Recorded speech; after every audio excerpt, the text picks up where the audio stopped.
We are back for episode 78 now of the Macbeef-Banquet Podcast, and we are... Very true. I was going to say watching a movie, but we're not. We watched a In the movie midst yesterday. of watching it, yeah. It's called Mulholland Drive, and it came out in 2001. It's described on Wikipedia as a surrealist neo-noir mystery film. Although I thought on Google it said it was like a more of a thriller. Just mystery thriller is all it says. But either way, very much more a mystery than a thriller, I think. I mean, there's definitely some thriller elements. It's kind of suspenseful at times, I guess. But, like, for the most part, it's kind of... I don't know. There's just a lot to it. I mean... It's interesting. Sorry, it's just like, this is really weird. But it says at the end of the Google's description of it, the story is set in a dreamlike Los Angeles, spoilt neither by traffic jams nor smog. Interesting. That maybe it's all a dream. Maybe that's what... Yeah. That's what they're trying to say, I guess. Yeah, probably. Well, I don't know. What do you think he's trying to say with it, I guess? If there's any message at all. I have no idea. I'm going to turn this down. Because, I mean, I guess there could be something maybe about, like, the studio system or maybe, like, producing a movie, perhaps. Yeah. Because there are some stuff in the beginning with the director and like, this is the girl or something like that, which is really odd. But, yeah, everyone kept saying that, too. Very, very Twin Peaks. Yeah, no, it definitely the music. had. The first thing we picked up on was the music. But, yeah. Well, maybe not. I mean, I would say the opening too with the car vibe. driving Yeah, and everything. it's very much his thing. David Lynch definitely has a vibe when he makes stuff. I would agree. Yeah. It's like awkwardness. Oh yeah, because you mentioned he's really good at being like subtly creepy too. Yeah, that's another thing. Creepiness. Because I know a lot of Twin Peaks. There's parts that are like creepy. There's especially in the revival season or whatever. Mm-hmm. I forgot what it's called. Yeah. I think it's just called Twin Peaks: The Revival. It might be actually. I don't know actually. Yeah. Let me think. Are we allowed to look up an understanding of Mulholland Drive? Yeah, okay. Absolutely. I would say so at this point. Okay. I wanted to kind of like first get our thoughts just based on like what we think happened maybe. Yeah. Because it's definitely, and I mean we picked up you picked up a little bit on the, I think before I did, on the fact that she is like, she's like taking Camilla's place, or no, Rita, I guess was her name at the time. Yeah. Like she's taking Rita's place and in the events leading up to that point or whatever, and then there's some other weird stuff, but there's like the magic show bit, and then there's the whole thing with the key, and that's when it goes into swapping places or something like that. Mm-hmm. The ending. What do you think of the ending? Particularly, actually, I guess the scene where it cuts from the dinner party to like the diner. Like, yeah, that was kind of interesting. It too, kind of where she becomes like, I guess, that woman. Yeah, or she has been the whole time, maybe. Or I don't know. Yeah, I think she has been the whole time. I was gonna say that's probably the most plausible thing. They're the one that would make the most sense. Yeah, it's like she wants to be. But there's like that, it's like, but there's not really a chance. Yeah, because the part that's confusing is like sometimes it makes it feel like that like, I don't know what you call it, like the third act, I guess, is that part. I would say like that's almost, sometimes it feels like it's the past, you know, like parts of it are from the past, and some of it feels like parts are in the future, I guess, or after they go to the magic show. Yeah. So yeah, that's true. It might be worthwhile not to look at it entirely like linear. Yeah. Well, and you had mentioned too. I think it was the scene with what was his name? I guess like the guy who's supposed to be like the Michael J. Anderson, the sort of the, I guess, the top of the executive chain or whatever in there, and then like the lights fall after he like makes the decision to shut everything down without even saying anything. And you mentioned that how it was kind of like a play, and I feel like it could be very much, because I think I mentioned yesterday Ghost Stories. Yeah, sometimes it feels like that with like the twists a little bit. This one was definitely more cinematic. Yeah, that one. It was like, and I don't think in the same way that Ghost Stories was based off of play, but it was like it was framed almost like a play. Exactly. Yeah, the way it was laid out. And it may have for me it was just that one scene, but it definitely, it could have been. I guess. Yeah, that's what I was gonna say too. Is I don't think it was the whole thing. Because there were definitely some very interesting sequences in there. And that's probably why it doesn't have the same vibe as like Ghost Stories. I mean, that's what it could have been. It could have been a play. Well, and the whole thing. It's interesting because it could have been.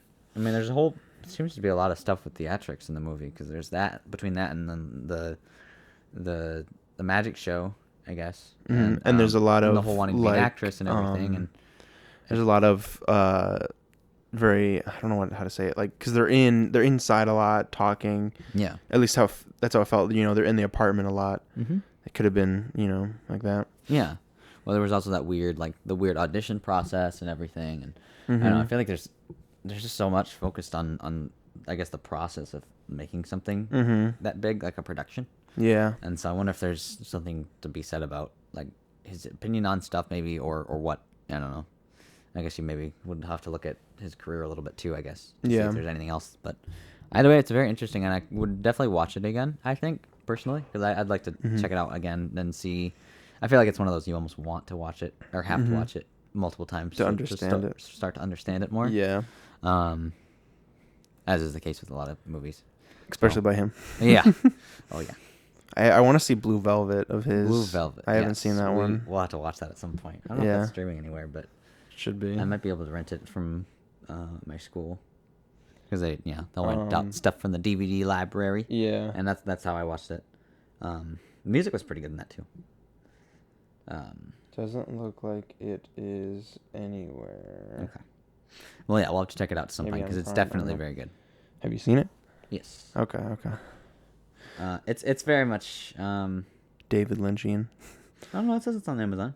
Yeah, it says premium. I don't know if what they mean by that. Oh, okay. Premium. Oh, yeah. I don't know if there's a difference. Yeah, I feel like on Hulu a lot of the time you see that and it's like you need an add-on. Stars or whatever. Yeah, Stars that's fair. We'll have to check that out later. Mm-hmm. But next week we're watching. It's been a while since we made one of those jokes. I feel like maybe not. You mainly. Anyway. you make them mainly, but I do make them occasionally. But yeah, Blue Velvet's very good.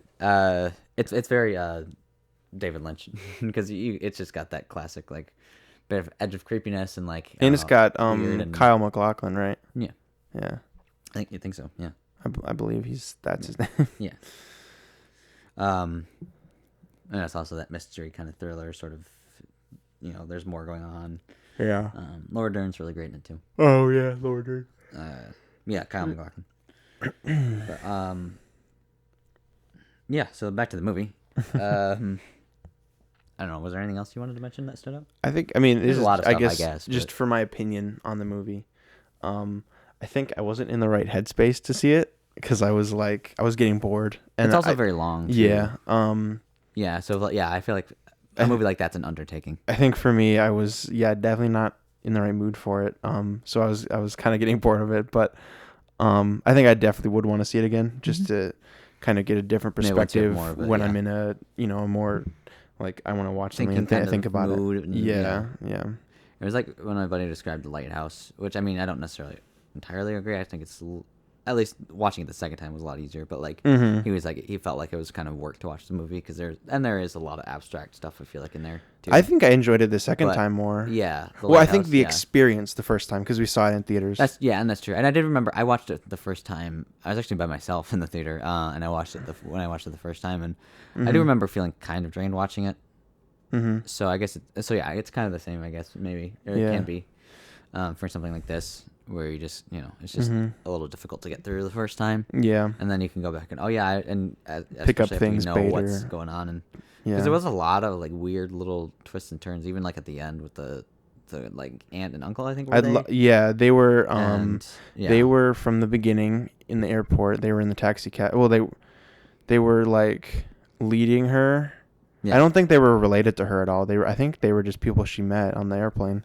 Probably. And then they were like cackling in the taxi cab. Mm-hmm. Yeah, that was really weird. Yeah. The framing of that especially. I was gonna say something, I forgot what it was. It would almost be worthwhile to just like write down like everything that's like all the scenes that are sort of like related to one another in some way. Oh, yeah, like some of the stuff with analysis them, and then, and then, between like the car scene, the first car scene, and then the second car scene. Right, stuff like that, and just try to compare everything. Just wrap your head around it. But yeah, if you want to, we can. Look Okay, good, because I was like, yeah, bro, I need to know. Yes. Oops. Understanding. I'll just do that. Understanding Mulholland Drive. Yeah. I'll look up Mulholland Drive explained. Okay. See what we got. David Lynch's Mulholland Drive explained. Yep, that was the first thing came up. By Esquire. You look up that one and I'll see if... Okay, released 17 years ago, to as much bafflement as acclaim, David Lynch's Mulholland Drive has come to be regarded as perhaps the most important film of the century so far. I'm going to skip through a little bit. Meanings, I guess this is where it starts. Mulholland Drive, a street sign pertaining to the rolling, twisting road that follows the mountain ridge to the north of Los Angeles, and which reaches nearly 50 miles from just northwest.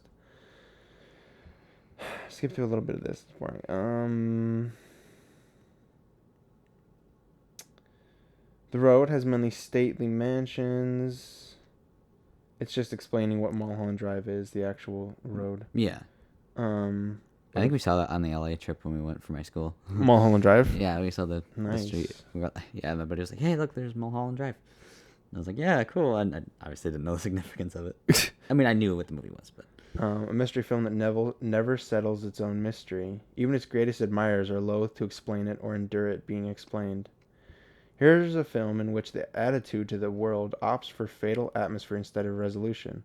Still, it is regarded as a monument to something. It did open in October 2001, including the death and ghostly afterlife of the picture business and the forlorn attempt of so many pretty girls to reach the screen and be as important as the water. Is the film's title Mulholland Drive or Mulholland Dream? Can't it be both? After all, so many figures in the film have more than one name and persona. Clue, if you like Mulholland Drive, take a look at Ingmar Bergman's Persona, made in 1966. Oh, I do want to check that out. His work is really good. There's a lot of he's good. He's done a lot of good stuff. Was there anything else? You can keep reading. I'm trying to find good parts because it's just explaining characters now. Yeah. I'm looking at Roger Ebert, and it looks like it's describing a lot of it as just dream. Definitely dream. Like we said, I think. Oh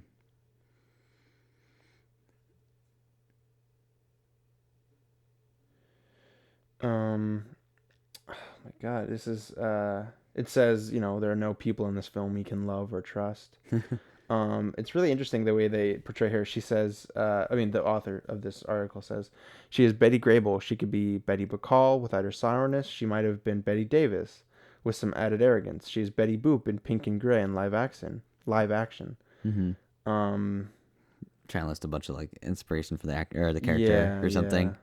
Yeah. On Roger Ebert, it's like analysis of the film ranges all the way from "It's all a dream" to a 6,000 word dissection on Salon.com, which attempts to account for every scene. Although even Salon, when confronted about the movie's mysterious little blue box, admitted we don't know about the box. It's just a mystery. That's so David Lynch too, because there's parts of the one thing I remember about like that third season, the revival. Yeah. It's like there's so many parts of it that are just like unnecessary or like creepy, or it just feels like nothing ties together. Mm-hmm. And it's interesting. It's an interesting season. Do you think that works? For the audience, not necessarily like for us personally, I guess. With David Lynch, it works, and because like he's the only person I can accept for him to do that. But if like someone else were to do it, it would be like, now you're just someone. Yeah, you're just kind of repeating David Lynch, and trying to be like a knockoff kind, or like a pretentious. Sorry, yeah, you're a wannabe David Lynch. Mm-hmm. Yeah. Let me see if Roger has anything else to say about Roles and names get switched. Betty becomes Diane, and her glow turns lackluster. She looks older and much sadder. She seems ill or drugged, Mulholland drug, and disillusioned by the dream of becoming a movie star. But Rita/Diane becomes Camilla, the star of TSNS and Adam's Squeeze. It looks as if they have a big announcement. This really pisses Betty off now that she's Diane, so she hires the thug Messing, who has been in and out of film, to murder Camilla. What? I don't know if I follow. Mark Pellegrino Messing, who has been in and out of the film to murder. I guess they're referring to the guy who shot the man and then killed 2 more people. Yeah. I think they're talking about him. Betty Diane goes back to a rotten place. It seems to stink of her corpse already and starts to have hallucinations. It's all too much for her, and there's a gun handy. I like to say a little bit about those. Okay. Essentially, the movie's a fucking mess. It is, yes. Professionally, people are saying that's Yeah. That's pretty much it. Yeah. I did like it. I just think, I don't know. Because with David Lynch, there's a lot of interesting things about his movies, but they can, I get it. You don't have to understand every single movie ever made, but it would just be nice to be able to. Yeah. Even like any of his stuff, really. Mm-hmm. Yeah. I mean, I don't think he's making a statement like, "Oh, you can't understand movies." Right. No. Yeah. But I agree. I don't get that either. From it, but I don't know. Yeah, it's like one of those. I feel like you just kind of have to accept almost. Especially like you said, because it's David Lynch, and you're right. There's definitely a certain quality that makes his stuff good. Mm-hmm. Even if it's like confusing or sometimes laborious to get through, or yeah. I think that's kind of the way with Blue Velvet. I feel like it's still a little bit of work to get through some of that too, but it's also really good. He knows what he's doing, I think, but also it's a mess. I guess is the best way I think about it, really. And it's like I feel like we just kind of got to sit with it for a little while too, and maybe see how we're feeling after like a week or two, and even like a month. Well, I've watched thinking about it. I watched a lot of stuff this week, so I don't know if. Yeah, right. It'll probably just go in one ear and out the other. Kind of has. Yeah, no, watched that's a lot fair. of stuff. I get that. Yeah. I think I even tried to do. No, it wasn't today. It was the other day. I watched a really like hard movie to watch, and then I watched something to like kind of like just palate cleanser. Yeah, palate cleanser, right? Just kind of just decompress and. Yeah. No, I get that. So yeah, speaking of which, what did you watch this week? What kind of stuff did you get into? I watched a lot of stuff. Did? Let's see if I can remember everything. Yep. I watched something yesterday with Bob, right? Yeah, I watched The Little Things with Denzel Washington, Rami Malek, and Jared Leto. Dang. I didn't know you know them. Like, did you just call them up or? Yeah. They guys, pulled. Let's watch this movie. Yeah, come on, guys, come on, man, come on. That was good. You're just like, yeah, come on, man. Yeah. No, and that's how I get them over. Yeah. You don't stop. You keep calling. Come on, man. Come over. Come on, man. Don't do this to me, man. Come on. It was good. It was interesting. It was definitely it felt like I was watching like a detective show, but it had a very interesting ending, to say the least. I would recommend it, definitely. If not for the ending, then for the actors. They all did a really good job. Hell yeah. Very good. Let's see. I don't know in no particular order. I watched Cinderella 3 with Connor because she wanted Cinderella's ex. It was A Twist in Time is what it was called. Oh, okay. A nipple twist in time. Yeah, okay. Yeah. It's I think that's actually the joke I made right before I watched it. I watched Dr. Sleep. Yeah. And you'd seen that before, right? No. Oh, you had? I hadn't seen that before. Yeah. Did you like it better than The Shining?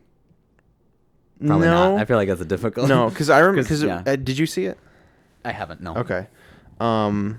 I did kind of want to talk about it a little bit, not too in depth. Okay. Is it streaming anywhere, or do you have it? HBO Max is how I watched it, and it was leaving soon. Oh, is it? So that's why I watched it, and I was like, I gotta watch it before it leaves.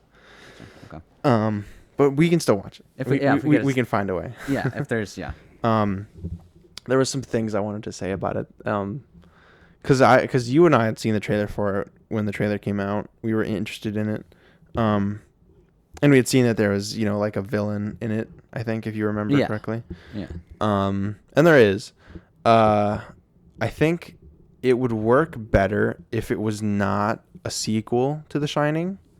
Like, if it's just like because there's a lot of there's a lot of stuff in the movie that just like they don't really do much relating to the original movie until the end. Okay. And even if they had just taken out the ending, I would have been totally fine with that too, or they just like changed it a little bit. Okay. Because it's a really good movie. Not really good, but it was a good movie. Solid. Yeah. But I think it would have worked better.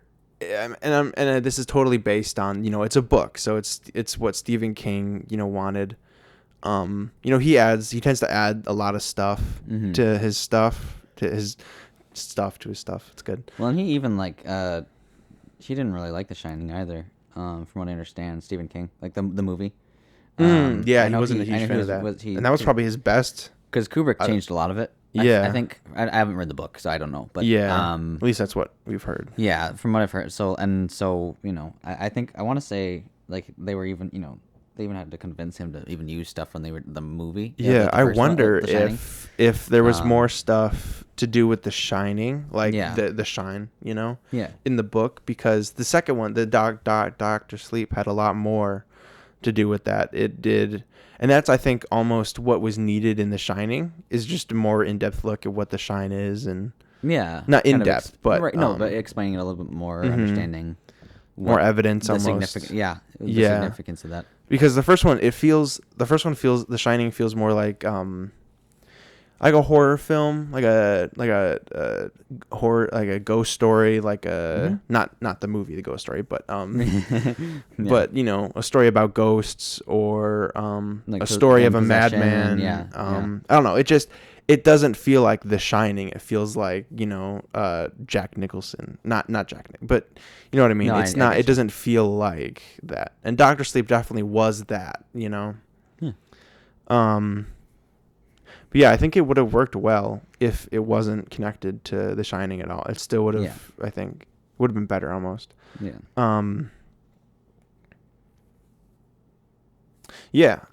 What else did you watch? I was also going to say this one thing. They did a lot of. There was a few scenes where they just recast, because they had to. Shelley Duvall doesn't look like herself anymore. Yeah.